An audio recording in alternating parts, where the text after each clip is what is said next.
Dan bila kata terus ke bahagian quiz.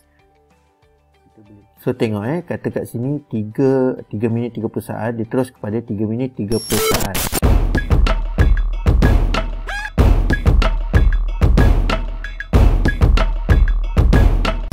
Ramai orang gunakan YouTube tapi tidak ramai yang tahu.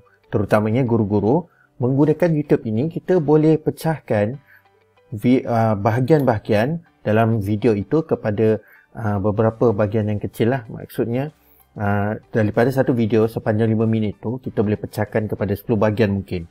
Kita boleh pecahkan kalau dia ada lebih kurang 5 isi utama, so kita boleh pecahkan pada 5 bahagian, yang mana murid boleh klik pada satu link dan dia akan pergi ke terus bahagian 1. Kalau dia klik pada bahagian 4, dia terus ke bahagian 4. Macam mana kita nak buat? Mudah saja, kita buka YouTube. Okey, YouTube. Okey, so ini akaun YouTube saya. Dan katakan cikgu dah ada video. Saya cuba cari satu video saya. Okay, saya pergi ke ruangan channel. Cikgu, cara nak upload video, cikgu mungkin dah tahu kan. So basically kalau kita nak kita nak upload video, kita tekan saja dekat sini upload. Okey, dah upload everything semua. Okey, saya cuba buka satu video saya lah. Okay, satu video saya, contohnya saya ambil yang mungkin yang Quizlet. So Quizlet. Okey.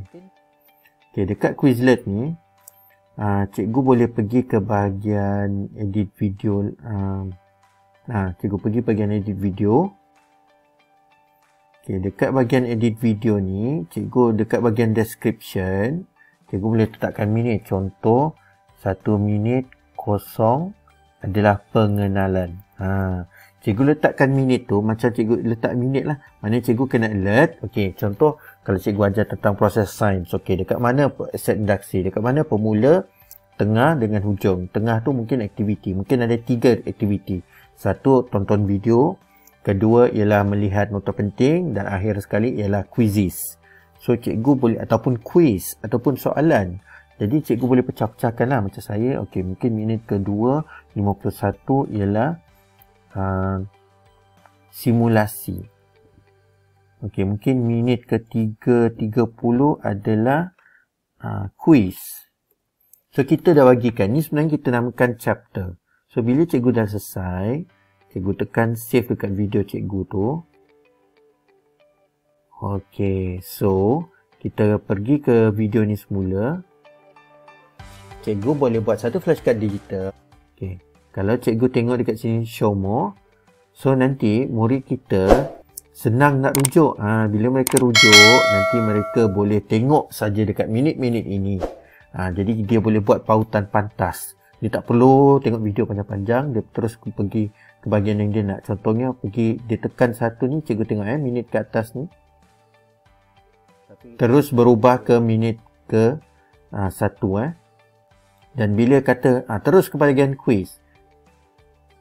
So tengok kata kat sini 3 minit 30 saat, dia terus kepada 3 minit 30 saat. Jadi itu cara paling cepat kita nak tunjuk sebenarnya. Ya. So ini dah selesai. Ini kita panggil chapter. Ini kita panggil chapter. Saya cuba kecilkan. Okay. Ini kita namakan chapter sebenarnya. So kalau bila nama kita buka, dia jadi satu yang menarik lah. Ya. So kita boleh juga buat komen. Bila kita nak komen, katakan saya, okey, saya letak kat sini, sila perhatikan 3 isi utama. 3 utama, dan kita letakkan kurungan 405. 405. Bila kita buat macam ni dekat komen, dia akan terus rujukan kepada 4.05. So nanti bila kita klik, saya klik dengan cara menulis, dan dia terus macam ni. So bila murid kita tengok dalam ruangan komen arahan kita, dia terus mudah buat rujukan. So benda yang sama bila murid kita reply, dia reply dengan okey cikgu, jawapannya ada pada, katakan itu soalan kita kan. Jadi murid kita ada pada 1.07. Ini murid kita lah jawab. Dia reply, tengok dia pun reference kepada minit. So dia tekan 1 minit pembelajaran lah. So ni. So itu cara murid kita gunakan referencing. So ini cara cepat kita nak mudah. So murid kita boleh bersoal jawab, kita boleh tanya soalan, so murid kita akan jawab kat bawah ni. Pastikan anak murid kita menggunakan akaun MOE supaya mudah untuk mereka dikenali. Sebab kita nak buat PBD kan. So maknanya daripada YouTube pun cikgu boleh mengajar. Especially kalau video ni. Kalau cikgu tak nak video cikgu ni dijawab oleh orang lain atau diakses oleh orang lain, pastikan dekat bahagian privacy, video cikgu ni set sebagai unlisted. Unlisted maknanya murid kita yang dapat link dia saja boleh tengok. Jadi murid kelas lain ataupun orang mana-mana dari YouTube dia tak boleh masuk. So macam mana nak ubah tu, pergi edit video. Okey, edit video. Dekat bahagian privacy, bentar saya tengok. Okey, dekat privacy visibility kat sini ni ubah kepada private. Ubah kepada unlisted. So itulah caranya, mudah saja. Okey. So inilah cara untuk kita menghasilkan satu PDPC yang belajar daripada YouTube saja. Sangat berguna dan sangat bermanfaat. Seterusnya yang saya nak kongsikan ialah membina playlist. Kerana benda ni sangat penting. Bila kita bina playlist.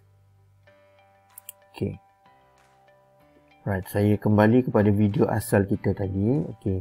Cikgu boleh buat satu. Okey, bila kita buat ni, okey, ni saya bila kita juga boleh buat playlist supaya murid kita hanya tengok video-video, koleksi video-video ini saja. So kita buat playlist.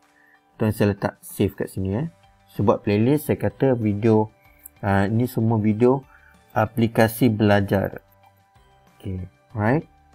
So dia sudah masuk ke dalam aplikasi belajar. So nanti saya tengok dulu. Okay, saya kena ubah setting playlist ni. Ataupun saya buat playlist yang baru lagi. Saya buat sini 5 bintang.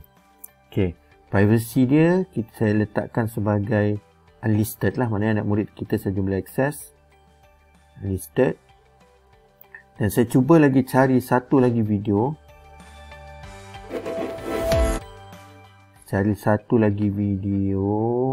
Katakan yang ini. So saya masukkan juga dekat save ni sebagai warna purple ni. Sebagai 5 bintang. Bawah tu dah gelap sikit. Bawah lagi. Ada benda. Adakah ini dekat planet? Okey.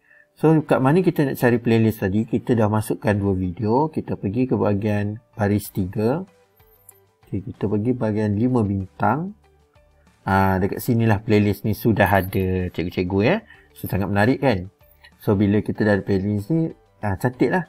Okay, bila kita ada playlist, kita nak share. So kita tekan share. Dan kita tekan copy dan kita berikan pada murid. So mereka hanya tengok video ni saja. Mereka tak nampak video lain. So dia jadi satu koleksi video untuk ditonton. Yang paling hebat ialah bila cikgu tekan dekat sini. Okay, bila cikgu tekan titik 3 ni, dia ada collaborate tau. So cikgu tekan collaborate. Bila cikgu collaborate, collaborators can add videos to this playlist. Maknanya anak murid kita juga boleh sumbangkan video. Contoh cikgu bagi tugasan, cikgu nak kamu kumpulkan video-video yang berkaitan dengan proses fotosintesis. So bila murid buat, mereka boleh masukkan video tu ke dalam playlist. Sama cara macam awal tadi, yang mana saya ada video dan saya masukkan dalam playlist. So saya tekan ni. So bila saya share ni kepada murid saya, mereka juga ada satu button mereka boleh addkan kat sini.